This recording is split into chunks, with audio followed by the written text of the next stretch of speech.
Hello everyone, कैसे आप सब। Welcome to my new blog. आज एक नए ब्लॉग की शुरुआत करते हैं हम। तो मैं आज के नए ब्लॉग में आपको Z900 के बारे में कुछ अच्छी और कुछ बुरी बातें बताऊंगा। इसके प्रॉन्स और कॉन्स हम देखते हैं। तो चलिए स्टार्ट करते हैं। तो गाइस चलिए स्टार्ट करते हैं। तो पहले तो आप इसकी की देखिए, कावासाकी की। ये नॉर्मल बाइक में जो की रहती है वैसी की दी हुई है उन्होंने।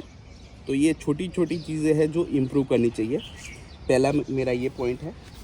दूसरा मेरा पॉइंट है कि ये जो ओडोमीटर है बहुत ही छोटा दिया है, मतलब इतना सा ही दिया है।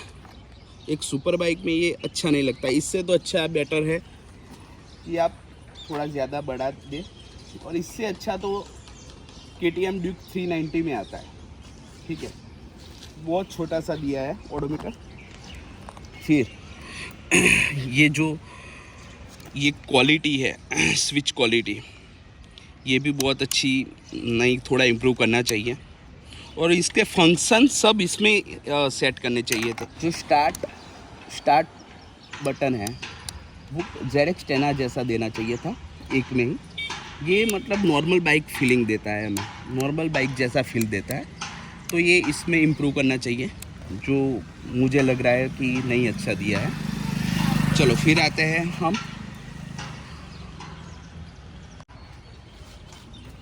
अब आप देख सकते हो ये प्लास्टिक कैसा है, देखो ये पूरा हिल रहा है, ठीक है। तो ये इम्प्रूव करना चाहिए। जो 11-12 लाख की बाइक है ऐसा हमें नहीं लग रहा, तो इसमें हमें इम्प्रूव करना चाहिए। फिर ये पीछे की टेल लाइट देख सकते हो आप, ये भी इम्प्रूव करने की ज़रूरत है कावासाकी को। फिर मेजर पॉइंट है ये टायर, ये डनलॉप के टायर है।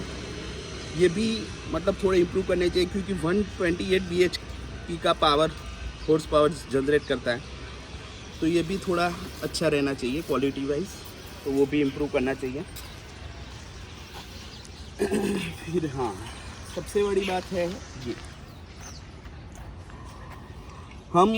ये नेकेड बाइक है, लेकिन हम मान लो कि टूरिंग पर्पस से जा रहे हैं, बाहर जा रहे हैं, थोड़ा लॉन्ग टूर कर रहे हैं, तो ये विजिबिलिटी थोड़ी बहुत लंबी नहीं जा रही है। तो ये भी उनको थोड़ा ध्यान देना पड़ेगा। विजिबिलिटी वाइज थोड़ा प्रॉब्लम है उसमें। फिर स्टीयरिंग डैम्पर देना चाहिए, कावासाकी को स्टीयरिंग डैम्पर देना चाहिए। क्योंकि क्या है कि डायटोना 675 उसमें भी स्टीयरिंग डैम्पर दिया है। ये तो 11-12 लाख की नेकेड बाइक है, तो स्टीयरिंग डैम्पर देना चाहिए था कावासाकी को, जो मिसिंग लग रहा है मुझे। तो उसमें भी सुधार करना चाहिए कावासाकी को। तो स्टीयरिंग डैम्पर करना चाहिए।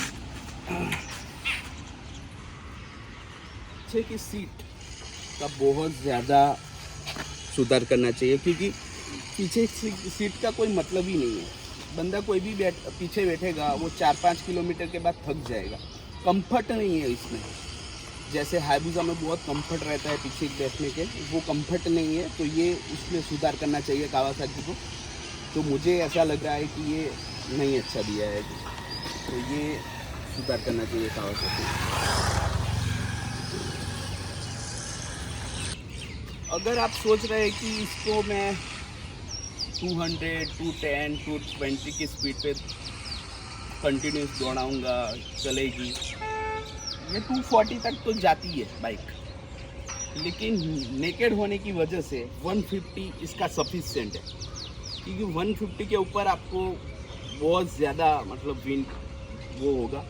तो उसमें हम मान लो कि विंड शील्ड लगा सकते हैं, लेकिन थोड़ा लुक बिगड़ जाएगा। तो नेकेड बाइक है तो 150 इस बाइक पे सफिशिएंट होगा दौड़ाना। क्योंकि क्या है कि अगर आपको थोड़ी ज़्यादा दौड़ानी तो विंड शील्ड आपको लगानी पड़ेगी। क्योंकि क्या है, विंड शील्ड नहीं लगाओगे तो बहुत ज़्यादा आपको दिक्कत का सामना करना पड़ेगा। इसके बारे में बात करते हैं। तो मेन इसकी अच्छा ये है कि ये लिक्विड इनलाइन 4 सिलेंडर है जो बहुत ही तगड़ी आवाज़ देती है। तो चलिए मैं इसका साउंड सुनाता हूँ।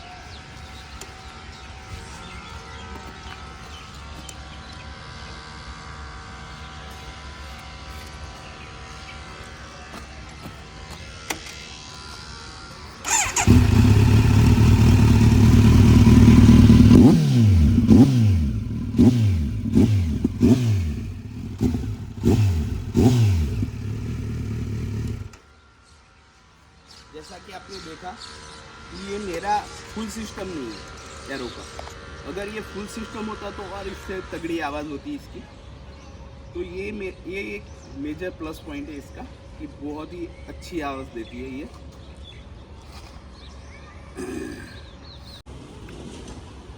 अब उसकी दूसरी अच्छा ये है,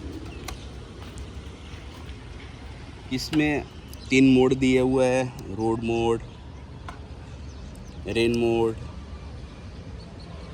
राइडर मोड, फिर ट्रैक्शन कंट्रोल दिया हुआ है।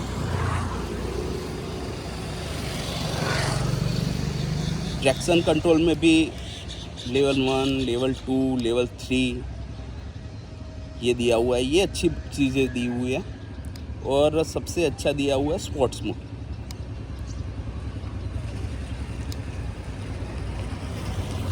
जो हमें बहुत ज़्यादा टॉर्क प्रोड्यूस करती है। कि क्लच का भी सेटिंग दिया हुआ है, आपको जिस तरीके से सेट करना है वो दिया हुआ है। और आगे की ब्रेक का भी दिया हुआ है, जो मुझे अच्छा लगा, काफ़ी अच्छा लगा। जिसको जिस तरीके से सेट करना है वो हो सकता है। जो मैंने एक बात नहीं बताई थी कि वो थी कि इसमें किक शिफ्टर नहीं दिया है, जो कंपनी को इम्प्रूव करना चाहिए। मैं ऐसा तो नहीं वो बोल रहा हूँ कि ऑटो फ्लिपर दे, लेकिन क्विक शिफ्टर तो देना ही चाहिए। क्योंकि 11 लाख की बाइक में अगर क्विक शिफ्टर नहीं होता तो थोड़ा मुझे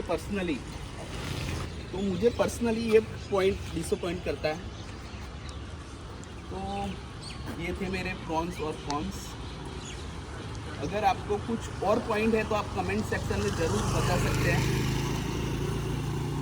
तो चलिए मिलते हैं किसी और नए ब्लॉग के साथ।